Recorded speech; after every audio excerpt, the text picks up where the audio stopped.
Hello, children. Let us proceed further with your chapter number 6, manufacturing industry.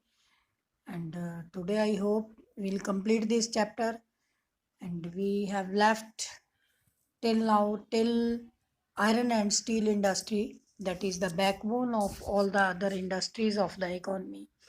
And for this iron and steel industry, after that there is liberalization and foreign direct FDI जिसे हम कहते हैं foreign direct investment have given a large boost to the industry with the efforts of private entrepreneurs. There is a need to allocate resources for the research and development to produce steel more competitively, because somewhere we are lacking international competition, as earlier I have discussed. And our next industry is aluminium smelting industry. And note one thing here, that earlier all these topics whatsoever today I am going to teach you, they were not included in the syllabus. Then I thought that according to the new guidelines there is no reduction in this chapter particularly, so that's why took I have taken this initiative to tell you about these four industries. Four more topics are there, so we have to study. Let us see. Aluminium smelting industry is the second most important metrological industry in India. Metrological mean to say where metals are used as a raw material, and light resistance to corrosion, good conductor of heat, and mixed with other metal, that is this aluminium smelting industry is working. Major eight aluminium smelting plants are in India: Odisha, Chhattisgarh, Maharashtra, and Tamil Nadu, West Bengal, Kerala. These are the some major smelting producing areas, industries in the country, and approximately 15.29 lakh million tons of aluminium is produced is there. Point is to be to noted that raw material is here bauxite. From bauxite you may see from this your book, figure number 6.8, also I have added the image. Alumina is produced transport rail और ship के through जो होता है. Then bauxite crushed and alumina dissolved out, and after that this is taken to the aluminium smelter industries, and there it is produced, and a lot of energy is used for this. So, as we have earlier discussed, there are different type of challenges also. This industry have the challenge of regular supply of electricity and assured sources of its raw material. That is one basic challenge for this. In this way, then our next industry is our cement industry. It is, as we know, that it is very important for our construction. For construction purpose, cement is very essential material, and building houses, factories, bridges, etc. It is used, even road, airports, dams, and other commercial establishments are also with the help of cement industry. In cement industry, heavy raw material is required, like limestone, silica, and gypsum. Coal and electric power are needed apart from rail transportation. This industry strategically located plants in Gujarat that have suitable access to the market in for the Gulf country. And point is to be noted that first cement plant was established in India in 1904.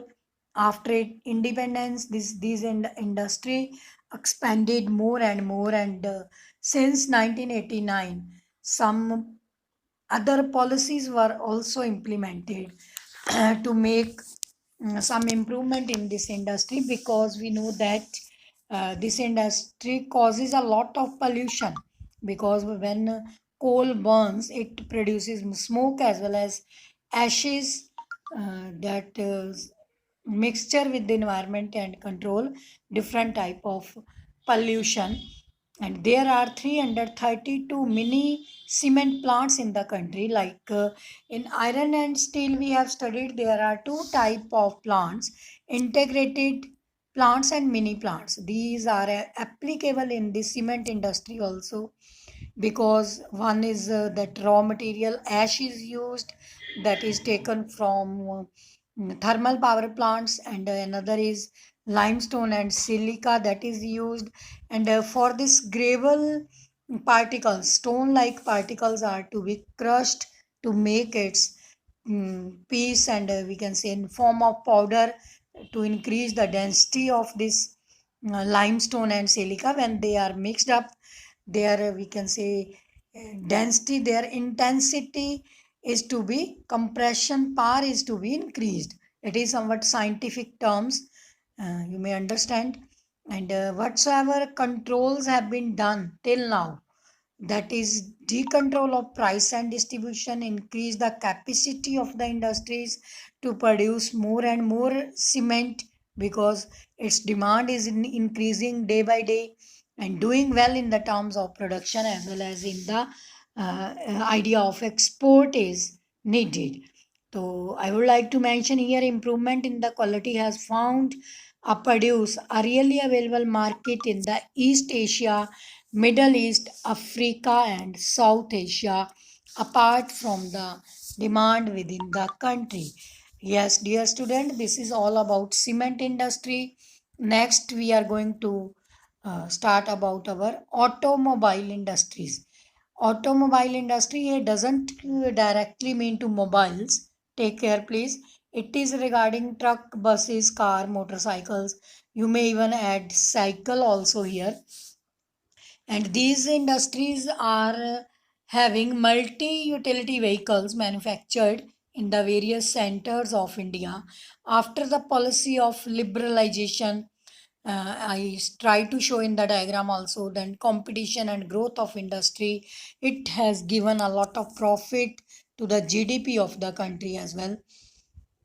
And foreign direct investment also brought a big change in the new technology, and along with the development, the industry had experienced a quantum jump in less than 15 years.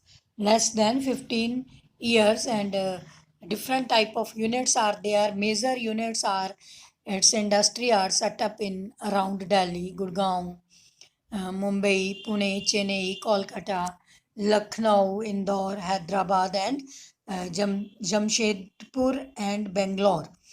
These are the major industry where this automobile, in this auto parts of different things are made, like all the we can say means of transport. You will study about if you do it any degree in this particular branch. And this is all about. And our next industry is chemical and fertilizer industries. Chemicals play very important role nowadays in our any type of development, mean to say agricultural development. This industry is nowadays fast growing industry. I have tried to show you the difference between this chemical industry and fertilizer industry, but I'll teach you one by one also. It contributes chemical industry approximately 3% of the GDP, and occupies 12th place in the world in the term of its size in both inorganic and organic sectors, like fiber, plastic, adhesives, paints, and nitric acid, alkyne, soda.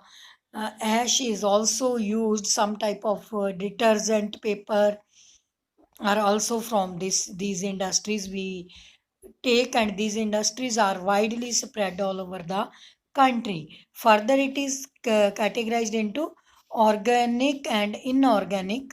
That is a type of agriculture also in your geography syllabus. And second is fertilizer. What are the fertilizer industry? As it is clear from the name, fertilizers are used to increase the fertility of the land, especially the country like India. You have heard the name of DAP, nitrogen, such type of fertilizer जिसे हम खाद बोलते हैं. that is also available in the market to increase the fertilizers.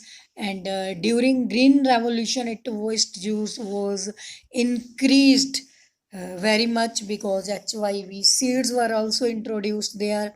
And moreover, there are 57 fertilizer units in the country, and 29 for urea, and 9 for producing ammonium sulfate as the byproduct of, and 68 other small unit producing. Right, you don't have to remember this data regarding your answers. You have to know about your industries meaning and their different features. Only share in the GDP and measure states where fertilizer industries are located.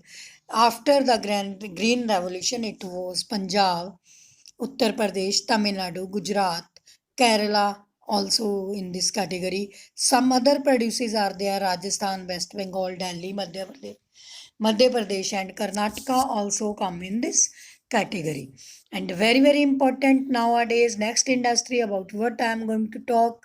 It is more interesting for you, like it is related to mobile, computer and calculators. Can you guess which industry I am going to tell you? Unfortunately, you can't answer me. It is information technology and electronics industry. In this, we talk about lightweight industry that need based upon the lightweight material, raw material, right? That is the information and electronic industries.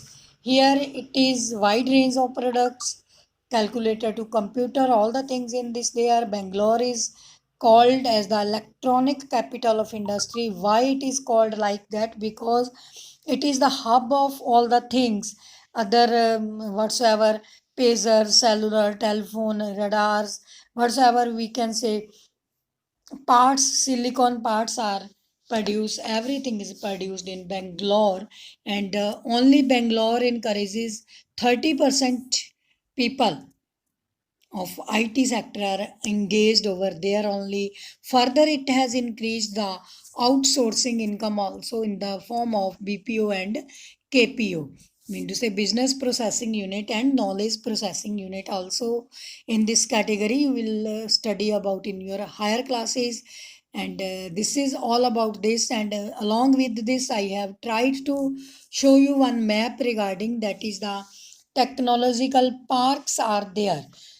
Here one guess can work. All the almost 90% technological parks are located in the capital cities of the states. For example, you may see here like Jaipur, Noida, Indore, Kolkata, Hyderabad, Bengaluru, Chennai, Mumbai, Gandhinagar, Guwahati. These are the almost capital city of the different states. Then very, very important, there is next part of control of environmental degradation. We see that this type of industry, when we talk about development everywhere is at the cost of ecological balance. And this I'll discuss in my next video, NTCP and control and types of pollution. Thank you, students. Bye.